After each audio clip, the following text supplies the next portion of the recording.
Hello and welcome back to another episode of Beyond the To-Do List. I'm your host, Eric Fisher, and this is the show where we talk to the people behind the productivity. This week, I'm excited to share with you a conversation that I had with Daniel Pink. He's a #1 best-selling author of Drive and To Sell is Human, and in this conversation, we talk about his brand new book, When: The Scientific Secrets of Perfect Timing. And when we talk about timing, what we're talking about is the best time or best timing to help you flourish at work or school or home, just in life. We talk about the history of time and how we've kind of constructed these fences to corral time into our own understanding, the patterns of time and the cyclical nature of it in terms of the rhythm of the day and the turning of the earth on its axis and how that affects us in terms of mood swings, or actually more like mood progression, and how you can lean into those waves to do different or better types of work or attention at different times when it comes to having a peak or a trough or recovery coinciding with those waves of the day. I think you're really going to enjoy this conversation. I know that I got a lot out of it, stuff that I'm testing and working with in my own personal productivity and my scheduling. So get ready to take some notes and listen to this conversation with Daniel Pink. This week, it is my privilege to welcome to the show Daniel Pink. Daniel, welcome to Beyond the To-Do List. Thanks for having me. So I said in pre-recording, and I hadn't planned to say this, but your book is like a practical science fiction book, but not in like a fiction sense. It's like practical science, I guess. Well, that's sort of what I'm after here. I mean, truly, it's more science than science fiction, I like to think, because what I did is I looked at this research across this wide range of disciplines on timing and all the when decisions we make. But instead of simply talking about the science, I tried to pair it with practical, tactical, specific things we can do in our own lives to get better at timing. So what I'm trying to accomplish here is, I like the turn of phrase, practical science. A lot of people are familiar primarily first and foremost with your book, To Sell is Human, if we've been in that marketing or business space.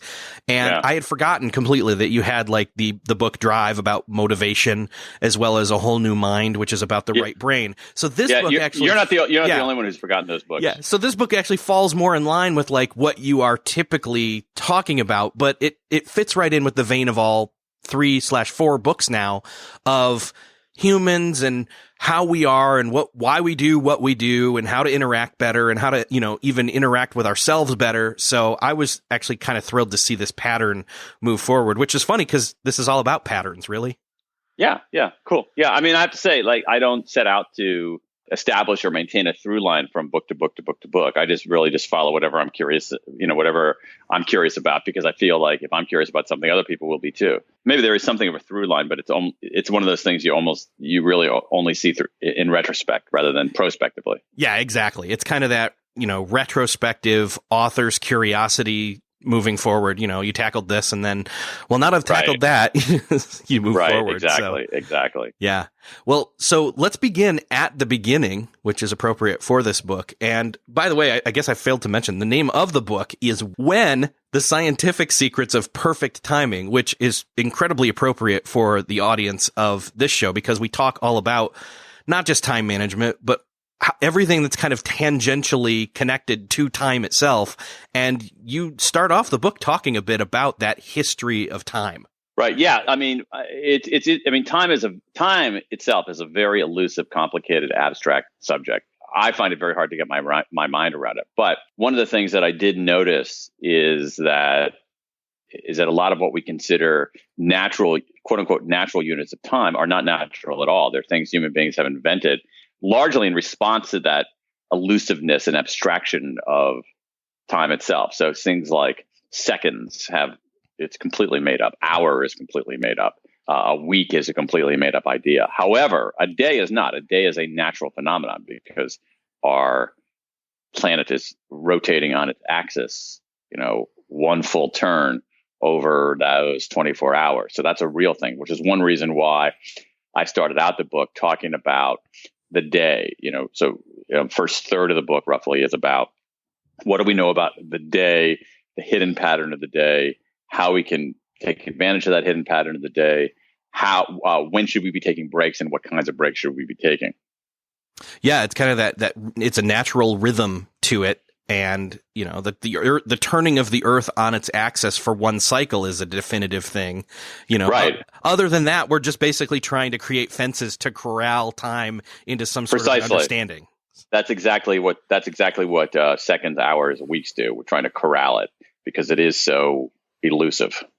So what's some of the science behind, the rhythm of a day? It's interesting how you guys got to it with studying like mood swings or mood progression, I guess is probably a better way to put it. Yeah. I mean, one thing that you can do is there's a whole line of research I won't torture your listeners with the precise methodologies, but everything from looking at big data analysis of tweets and the time of day of tweets and the emotional expression contained in those tweets to research led by someone like Daniel Kahneman, the economics Nobelist, to other kinds of research from other domains, other areas of other disciplines, but also other methodologies.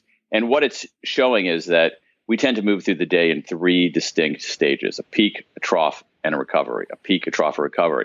Most of us move through it in that order. People who are night owls, and we can talk about chronotypes at some point. Yeah, definitely.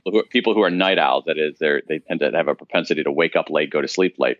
They move through the day in the reverse order: recovery, trough, peak. And yet, what we know though is that from this other research is that putting the right kinds of work into these right stages makes a world of difference. And so during our peak, which again for most of us is the morning, for 20% of us is the late afternoon or early evening. During our peak, we're better off doing analytic work. That's work that requires heads down, focus, attention, and this is the really key point here: vigilance. Our ability to bat away distractions, keep out distractions.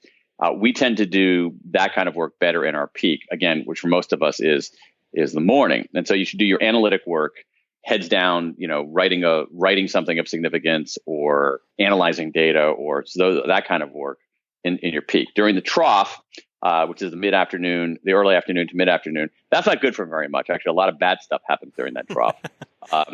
Yeah, I mean, everything from student test scores dropping to more medical errors in hospitals to nurses not washing their hands in hospitals to having a 4 times more likely to have an anesthesia error at 3 p.m. than at 9 a.m. to doctors prescribing unnecessary antibiotics, just a whole parade of horrors during that trough.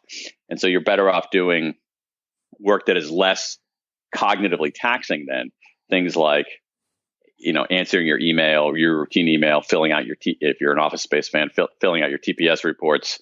And then in the recovery, which again, for most of us is later in the day, that's actually kind of an interesting time because our mood is better than during the trough. And we started out talking about mood. Our mood is better than during the trough, and we're less vigilant than during the peak. And vigilance has its limits. Like vigilance is good for some things, but being hyper vigilant is actually not that great for creativity. So if we're less vigilant and in a better mood, that makes it a good time for things that are a little bit more freewheeling, like brainstorming, iterative kinds of work. And so at the broad design principles are relatively simple.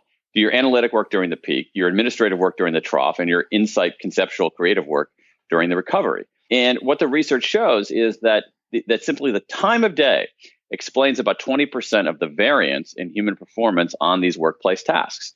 And that's a big deal. That's huge. Yeah. And so then you go into talking about chronotypes, and you've given 3. I'm not sure if you're familiar with Dr. Michael Bruce. He has a book. Sure. So he has a book specifically about chronotypes.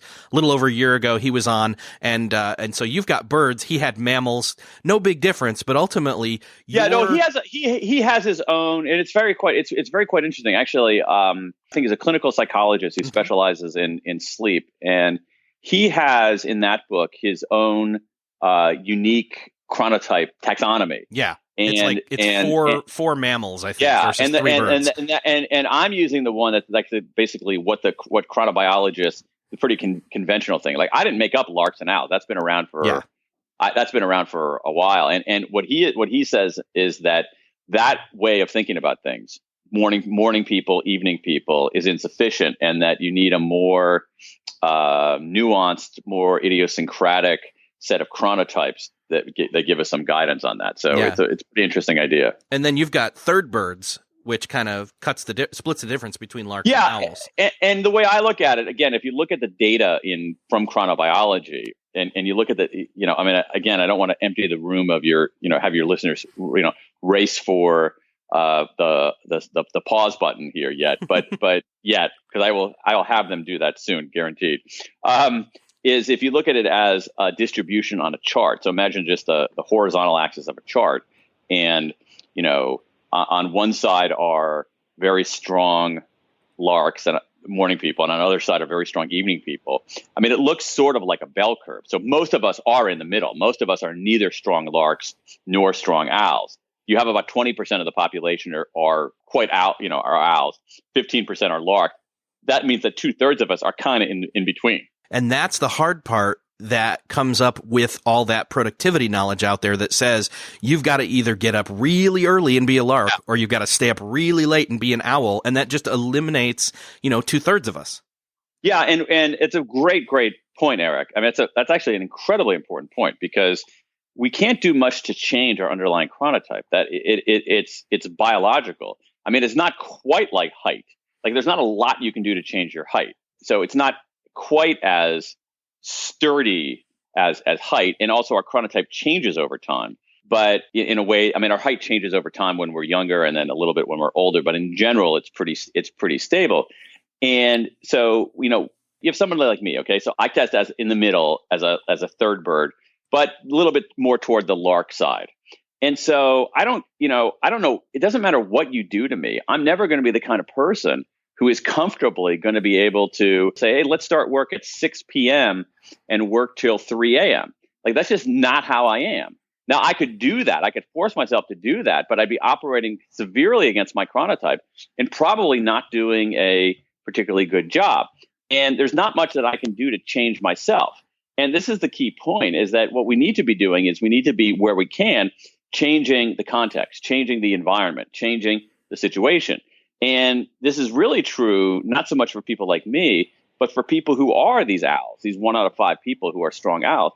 The whole corporate environment is completely biased against them. It's constructed in a way to make them miserable. Yeah, and the other thing is that what we're really saying here between larks, owls, and third birds is your peak, trough, and recovery waves throughout a day are essentially at different points in time on that plotted 24 hours. Precisely. And again, that's exactly right. So if you're again, for 80% of us, if you're a lark or a third bird, you have your peak in the morning, your trough in the early to mid afternoon, and your recovery late afternoon, early evening. Now, even within then, it doesn't mean that everybody starts their peak at 7:14 a.m. and ends it at 11:46 a.m. or anything like that. So, but the broad pattern: peak mostly in the morning, trough mostly in the early afternoon to mid afternoon, recovery mostly in the late afternoon to early evening. However, if you are an owl, it's the exact opposite. So your mornings are not your peak. Your mornings are suboptimal. They're really your recovery. Your trough tends to be at about the same range as larks and third birds. So that's the early afternoon to mid afternoon. But then what you have is your peak, if you're an owl, in the late afternoon and early evening. That's when you should be doing your analytic work. And you see this a little bit with, and there's a propensity for younger people to be more owly than older people. You see this with, in some ways culturally, with young software programmers who basically get started doing what they're doing at 6 o'clock in the evening and work all the way through till about 2 in the morning, 3 in the morning, which is something that, as I said earlier, I would find completely miserable and a recipe for doing inferior work. Yeah, and so they are leaning into their chronotype, and they know, okay, analytic work, exactly. Like that's the time of day. Exactly. And then for them also, like a recovery time not early, but first thing in their morning, being in recovery is a great time for, quote, like creativity type, tasks. Exactly. Because the thing is that they're not that vigilant in the morning. And so what you want for creative things, you don't want to be super vigilant, because if you're always batting away ideas that seem that are a little bit weak, you're not going to let in novelty in the way that you need to for truly creative kind of work. So then the cool thing is this obviously, even though this is a productivity show, we go beyond productivity. This has an effect on more than just our work lives, because then we're at home during certain peaks or troughs or, mornings, afternoons, evenings with other people who may or may not have the same chronotype as us. Great point. Yep. Who we have to work with. And that becomes another challenge. And I can see you and raise you, because what you have on that is that you also have the added complicating feature in certain kinds of companies where you're collaborating across big differences in time zone. And so you could have somebody who's in her peak in China talking to me at 11 o'clock at night when I'm, half asleep. Yeah. And so I'm exactly there, right there with you. Yesterday, I had a meeting that started 5:30 my time, Eastern, and it was 2:30 Pacific for the people that had scheduled it. And the majority, exactly. Some majority of the people at the company in this meeting were in that time zone, but two of us were on Eastern time at 5:30. Yeah. My day's done, so to speak. So it becomes a complicating factor, and I think the big issue, Eric, is that most organizations are not aware of these kinds of things. And so we end up being, and I think scheduling meetings is a great example of that. So we tend to be very intentional about what we do. So, people have to-do lists, and even meetings have agendas, what we're intentional about what we're going to do. We're intentional about, in many cases, how we're going to do it. So we learn how to do things better. We have education and training departments inside of companies.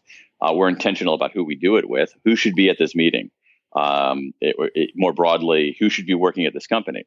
But when it comes to questions of when, we're not intentional at all. So we schedule meetings. Well, how do we schedule meetings? We say, whenever somebody's available, whenever there's a hole in the schedule. It becomes a purely logistical thing, not a strategic thing. And that's a huge mistake. I mean, I heard from an executive at a company, well-known tech company, who was saying, oh man, we just did a product review meeting and it was at 2:00 in the morning. I think that was a problem. And I emailed back and said, yeah, it's a crappy time to do to have an intelligent conversation about whether your product is good or bad and what are the flaws. I mean, that's like, you could not have picked a worse time to do that. The only reason that it was scheduled at 2 p.m. is that happened to be convenient and people were available. And so the most important takeaway, kind of the meta takeaway here for productivity, is to be intentional about our when decisions, to be as intentional about our when decisions as we are about our what decisions and our how decisions and our who decisions.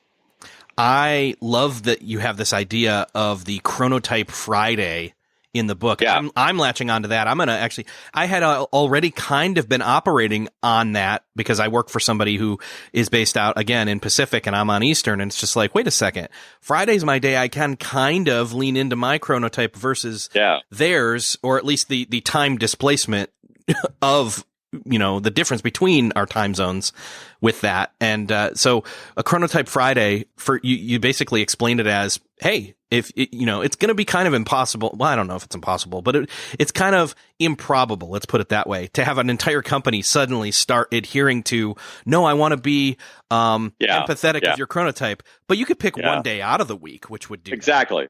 That's exactly the thinking behind that idea. There's a precedent for this. I mean, one of the world's best-known chronobiologists, perhaps the best-known chronobiologist in the world, is a fellow in Munich named Till Ronenberg, and he has worked with some German companies, auto factory, steel plant, trying to do that very thing. And not surprisingly, when people are able to work more in tune with their natural rhythms, you have greater satisfaction on the job, you have less attrition, you have higher productivity. Now, there's some stuff that we can do regardless of our chronotype that'll set up our morning to be a better morning no matter what, which include like water and sun and different things like that. So what are those steps and how have those affected you? Well, there are a few things that you can do. So number one of them, I mean, again, just to be clear here, all the things that we're talking about are not guarantees that you're going to be, become an instant genius or productivity machine. What we're talking about here is upping your odds. We're talking about here about improving your probability. And so when it comes to the mornings, one thing that I've tried to do is drink a glass of water whenever I wake up. we end up being pretty dehydrated when we wake up because we're going for a long stint without ingesting any kind of liquid. And we're often sweating or going to the bathroom. And so we wake up slightly dehydrated. You can get a little bit of restoration by having simply a drink of water. The timing of coffee intake is also really interesting. When we wake up, we naturally produce a stress hormone called cortisol that aids in our wakefulness. So the stress hormone starts rising, and that actually helps us wake up. And what's interesting about that is that caffeine can interfere with the production of cortisol, that it can kind of slow it down. And so what you're better off doing instead is letting that cortisol peak, which it usually does maybe 60 to 90 minutes, and then having a cup of coffee. So when you have that downturn of cortisol, say in an hour, 90 minutes or so, then you hit it with the caffeine. So there's an argument actually for not having coffee immediately when you wake up, waiting an hour, waiting an hour and a half. And, and I think this is fairly well known too, is actually natural light can be helpful in wakefulness as well. And all these things, again, none of them is a magic bullet, but all these things can get your day off to a somewhat better start. If you are someone who has their peak in the morning, it could get you to your peak a little bit faster and get you a little bit higher within that peak. I had read about the coffee thing somewhere and tried it and had success with it. And I was interesting. Like, oh, this is very cool. So, and of course, then I completely forgot about it and was just like, I'm so tired right now. I've got to have. Yeah, I got to have a cup of coffee. Yeah. And I think the key note there between, the cortisol level rising and the caffeine is those two things are separate. Alertness kind of helps. Yeah. So but what you're saying is by drinking the coffee first, you're actually stunting the natural one that you would get, right? And kind of almost eliminating it, right? Yeah, or maybe not eliminating it, but putting big time. Yeah. It's like it's like having your foot on the brake. Yeah. And so you slow it down considerably. So you're better off letting those. Here's the thing: human beings were able to wake up for many, hundreds of thousands of years before the invention of coffee, before the invention of brewed coffee as a morning hot beverage. So we're pretty good at waking up. So we have these, thanks to evolution, we have these natural mechanisms in our body that aid in that kind of thing. Now we also have these things that are these internal mechanisms. We also can add these external mechanisms like the introduction of caffeine that can help us out. So just in general, you're better off having that coffee, not first thing in the morning, but maybe an hour and 15 minutes, an hour and a half after you wake up. What about the role or timing of exercise? Yeah, that's an interesting one. I think the evidence here is reasonably clear. And when you should exercise really depends on what your goals are. So if your goals are to lose weight, exercise in the morning is better than exercise later in the day. If your goal is to establish a habit, it seems, based on the research, that you have a slightly better chance of establishing a habit if you do it in the morning. Exercise delivers a pretty significant mood boost. And so the advantage of having an exercise in the morning is that you have that mood boost throughout the day. If you exercise late in the day, you get that mood boost, but you end up sleeping away some of it. So that's exercise in the morning. Exercise in the late afternoon or early evening is advantageous for other reasons. So if you want to avoid injury, that's the best time to exercise, late afternoon, early evening, largely because our body temperature reaches its peak around then. And so you're literally more warmed up and less prone to injury. At the same time, people report enjoying exercise more that time of day, really not even so much enjoying, but feeling like they're exerting less effort that time of day, probably again because of the rise in body temperature. There's some interesting research about records, particularly in speed events, being set during this rough window between 4 p.m. and 7 p.m.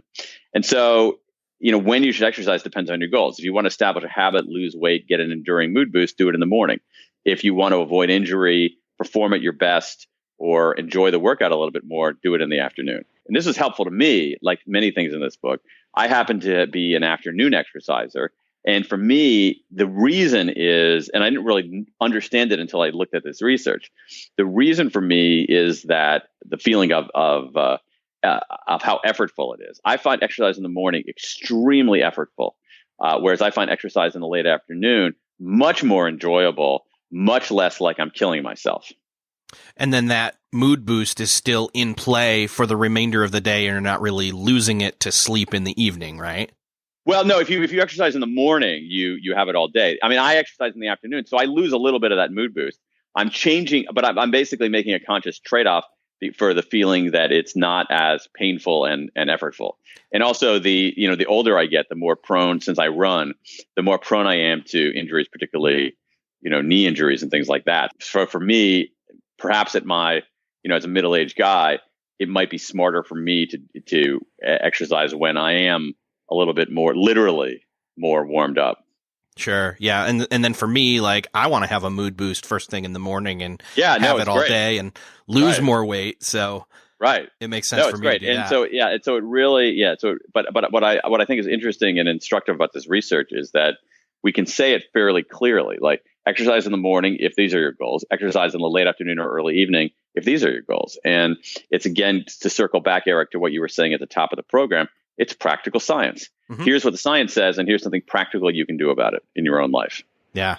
Well, so there's some other practical science here that applies to the middle of our day, depending upon when that is, break-wise for us. Mm-hmm. So what are some of those things that you've found that work best in terms of taking an actual break?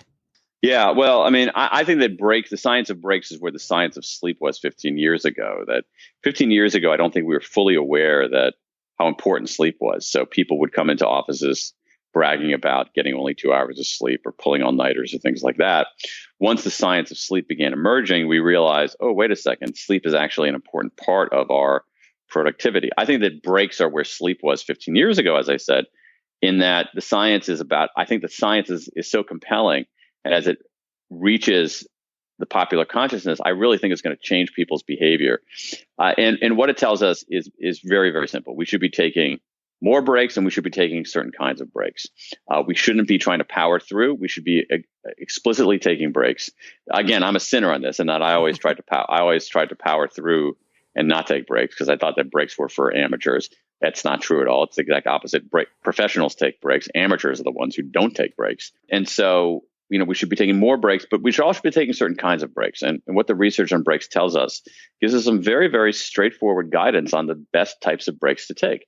For example, something is better than nothing. So there's a line of research on micro breaks, literally 1-2 minute breaks. They can be somewhat restorative. So do something rather than do nothing. Turns out that social breaks are more replenishing than solo breaks, even for introverts. So if you take a break with somebody else, somebody whom you've chosen to take a break with, that can be very restorative.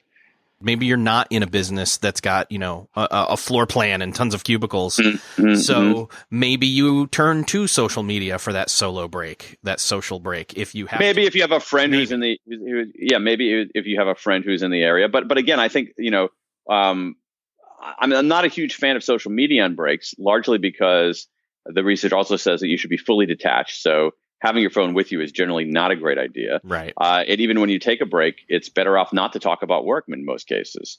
But also the other thing that I think is really important is that moving beats stationary. So you want to be able to move around on a break.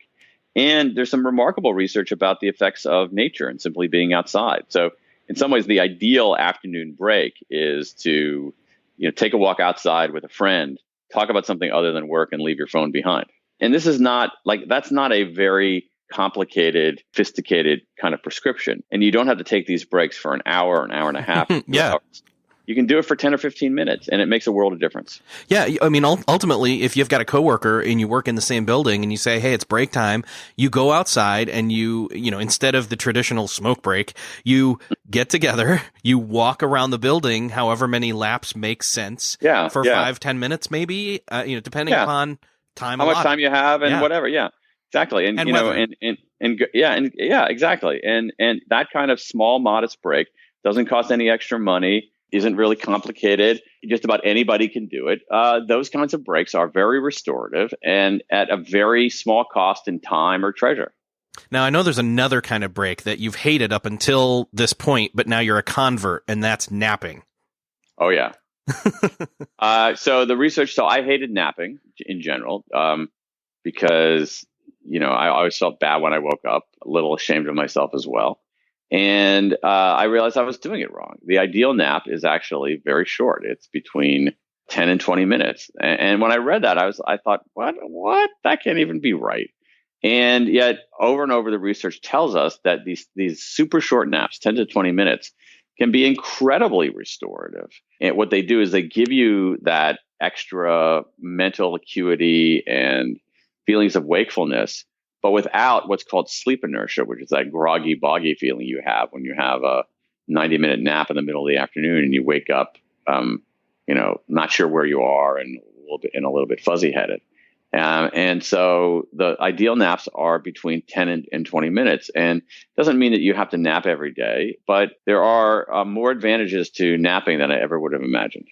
Yeah, I call that sleep inertia. I kind of call that or refer to that as sleep drunk because it feels totally like it. Totally. That's exactly what it is. So you don't want to be sleep drunk when you wake up. You want to be sleep sober. And I think the thing is that some people are like, well, is it really worth it to just have 10 to 20 minutes? But again, you don't want to move into that sleep inertia. I said the same thing. Is it really worth it? And the answer is yes. I can speak from personal experience, but I can also speak from this body of research saying, yep, it is. And for those that would think, well, I can't fall asleep that long or that quickly to even reach 10 minutes.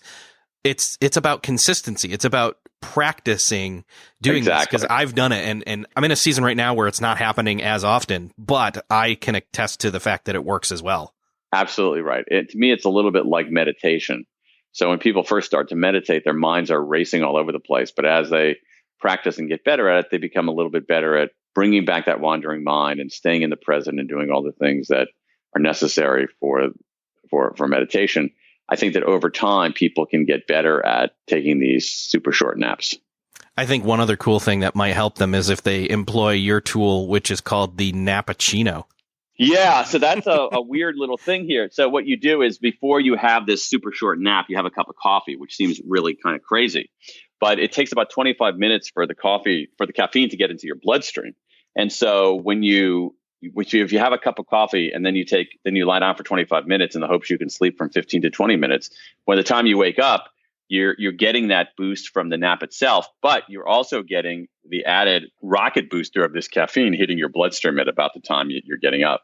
I have done this one as well. I've never heard of it referred to as Nappuccino, but that's not my word either. Okay. I mean, I've heard it's out there. I wish I'd come up with it, but I saw it. I actually don't know the source of it, but I'd seen it out there. It's a lovely way to describe this super cool technique. Yeah. Well, we'll just refer to it as public domain for now. But yeah, I think it's more or less public domain. I don't think Starbucks has a trademark on it. So it's not yet. Yeah. Now they could cash in on that if they had created little like areas where you could lay down and totally. Seriously. Well, I'm thinking about this. Like, have you ever seen? Okay, so this is a little bit grim, I'm sort of joking, but I'm sort of not joking. So if you've ever been to a morgue and they have those basically drawers where they put the bodies. Yes. Like you could establish maybe more plush, commodious forms of those in Starbucks, and you say, hey, I need a Nappuccino. So give me the coffee, and then I'm just going to lie down in this pod that Starbucks has created. And then one of the baristas comes and gets me after 23 minutes. That's freaking awesome. Yeah, that would be amazing, especially in like, say, airports too. Great idea. Even better. Oh, man. So here's the thing. Like, we've only just touched on basically the rhythms of the day. You talk even more in the book about macro level rhythms and starts and stops and beginnings and endings. And I'm just going to say everybody's got to go grab the book because it's like this. I'm going to agree with you. I've never had anybody say that, but that's awesome. Well done. So I want to point people to where they can grab the book and where they can find you online. Well, you can find me online at my website, which is www.danpink.com, www.danpink.com. You can find the book itself. It's called When, The Scientific Secrets of Perfect Timing. You can find the book wherever books are sold, online and offline. So if you like to buy your books from Amazon.com or 800 CEO Read or BNN.com, go for it. If you want to go down to your awesome local independent bookseller and buy it in person, do that instead. And I'll link it up in the show notes as well, just so that people have an easy way to find it there too. So very cool. Daniel, this was awesome. Again, there's so much more to dive into here, and people who want to geek out more, should go grab the book. Thanks for being here. Eric, thanks for having me. It's been a pleasure.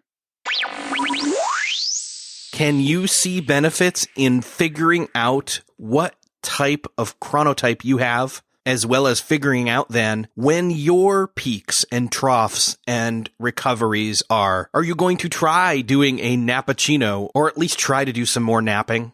Because I know from personal experience, it is a huge benefit. I've also been rejiggering my morning routine a little bit to get more out of my water and sun and coffee so that I'm making the most of them at the right times, including exercise for that matter, with great results. So I hope that you go ahead and grab the book by Daniel Pink, When: The Scientific Secrets of Perfect Timing. You can find that book in the show notes for this episode, which you can find at beyondthetodolist.com/211. If you found this episode interesting or helpful and know of somebody else who needs to hear it, head on over to those show notes again, beyondthetodolist.com/211.